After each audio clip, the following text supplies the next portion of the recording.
like if you found the video valuable. The Bridge Cafe sat quietly on the river's edge, its windows misted in the evenings and its wooden chairs polished by years of quiet visitors.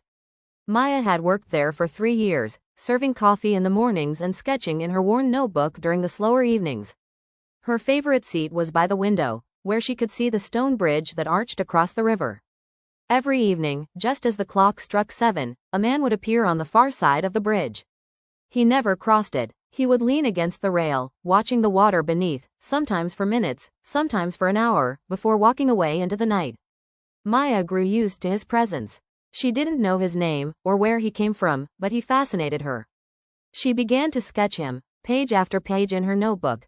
His thoughtful posture, the way he folded his arms, how the lamplight carved shadows on his face. The cafe owner, Mrs. Leela, noticed. "You're falling in love with a stranger," she teased one night as she wiped down the counter. Maya blushed but didn't deny it. There was something about the man's silence that stirred her heart. One rainy evening, when the bridge was blurred by sheets of water, the cafe door creaked open. Maya looked up, expecting the usual trickle of damp customers, but there he was. The man from the bridge. His hair was soaked, his jacket clung to him, and his eyes scanned the cafe before landing on her. He hesitated, then walked straight to her table. "Is this seat taken?" he asked softly. Maya shook her head, her heart thudding so loudly she was sure he could hear it. For a long moment, they sat in silence. Then, with a nervous laugh, he spoke again. "I think I should explain. You've probably seen me, on the bridge." Maya nodded, unable to find words.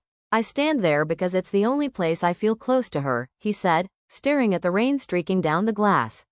"My wife. She used to wait for me at this cafe every evening after work. She passed away 2 years ago, and I could never bring myself to step inside again.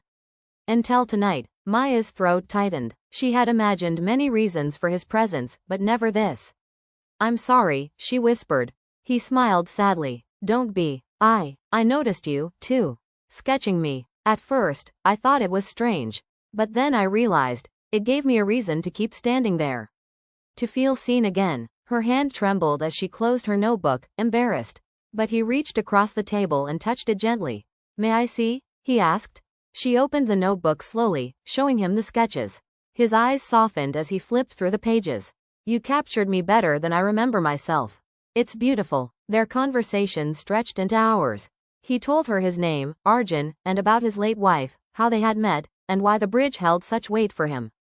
Maya, in turn, shared her love for art and her dream of opening her own gallery one day.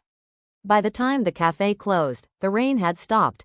Arjun stood, reluctant to leave. "Thank you, Maya," he said. "For listening. For seeing me." She smiled, her heart warm despite the bitter sweetness of his story. "Come back tomorrow. Not just to the bridge, come inside." He hesitated, then nodded.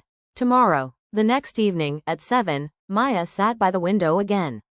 True to his word, Arjun crossed the bridge this time, each step firm and certain, until he entered the cafe with a smile that reached his eyes. For the first time in years, he wasn't standing alone. And for Maya, the bridge no longer marked the distance between strangers.